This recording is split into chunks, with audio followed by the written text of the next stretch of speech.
What's up, family? It's been a while since I made a video. Sometimes I feel like I don't have a lot of new things to say. You spend time on the internet and you see, at least for me, maybe it's an echo chamber, but I see a lot of the same kind of content being repeated in different ways. I'll go on, try to find stuff about health, alternative health, and started to feel like I'm seeing the same stuff over and over, and at a certain point it's like, okay, you get the gist of it. Now what you need to do is put it into practice, right?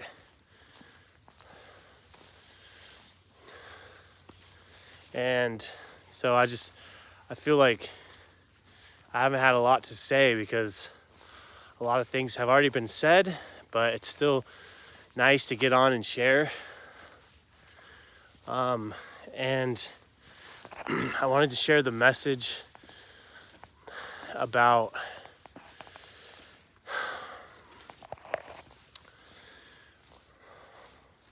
the fact about how nature knows how to repair itself. Nature knows how to repair herself. Nature has a force behind it or is the force even that we can't perceive as humans. When there's a forest fire, the forest comes back beautifully, right? When you build concrete, sometimes a flower will find its way through the rose that grew through the crack. Nature finds a way, and that's kind of what I wanted to touch on today. Nature doesn't force.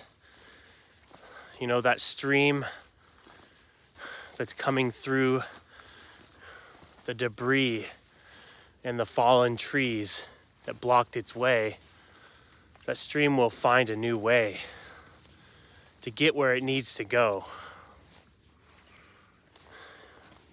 You cut down the trees and new trees will sprout up.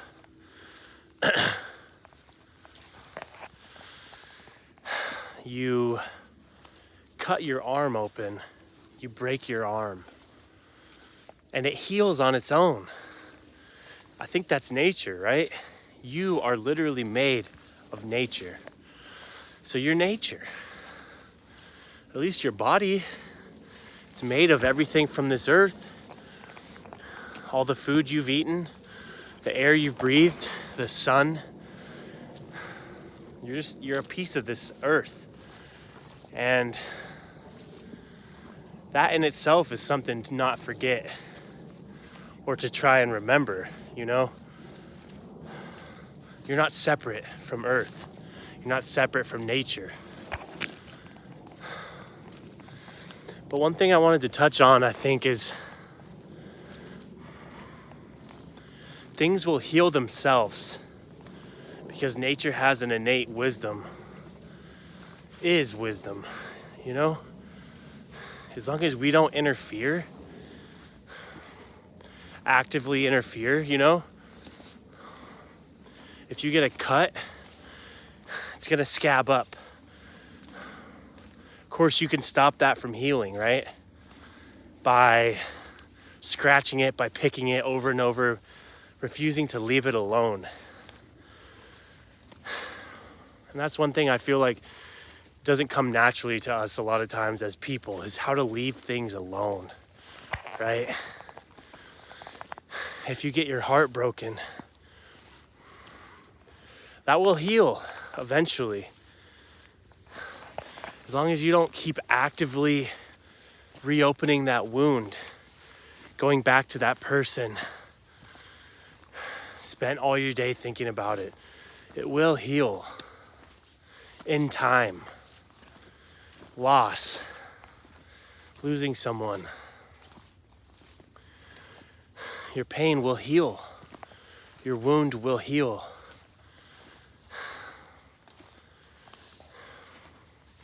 So I just think learning how to leave things alone is one of the most important things we can do as humans. Things will heal on their own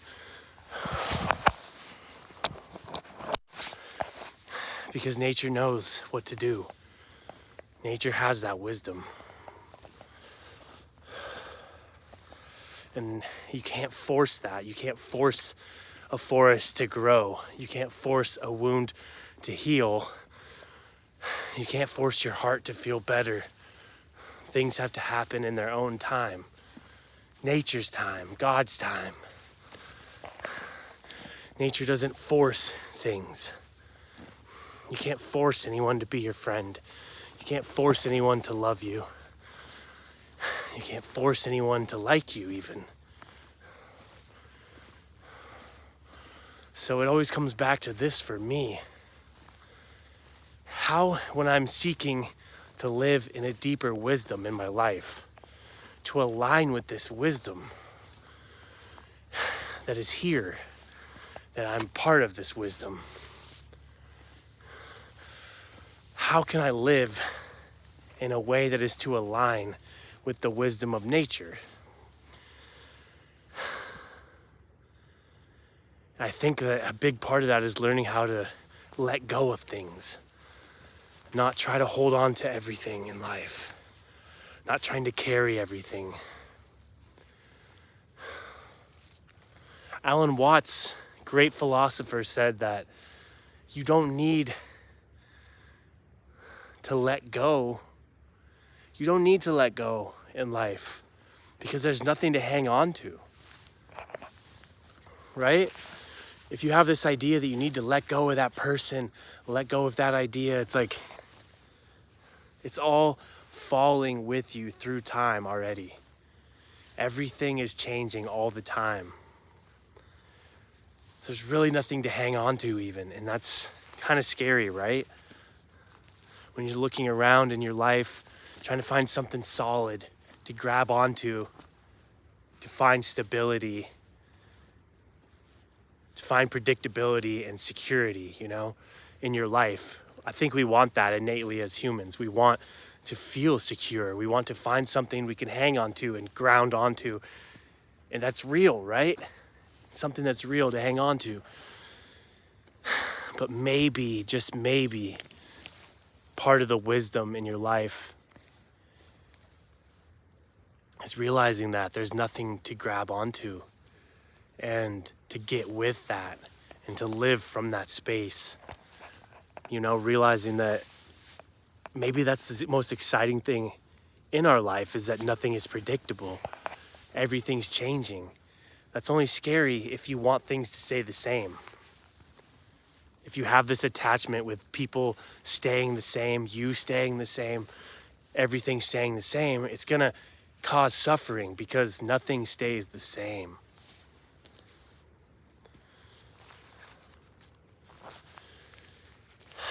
So that's just something I think about, not forcing things. You can't force things to work out. You can't force the seasons to change. You can't force time to pass. You can't force anything, really, meaningfully. Anything that's truly meant to be in life will happen, I believe. And you can try to make things happen, but you can't force it. And nature doesn't do that either, Nature,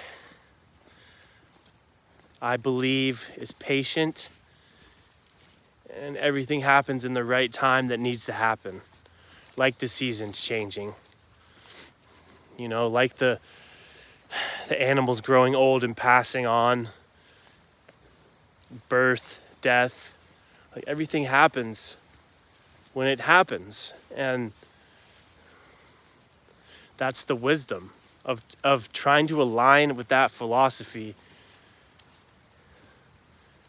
living in the seasons and the rhythms of life, You're a passenger and you also are a driver at the same time.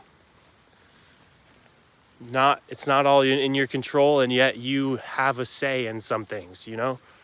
So trying to find the balance in everything. So anyway, I just wanted to share that today. It's good to share a message and just speak. Hope somebody receives this today, and just want to say God bless you. Hope you're well. Bye.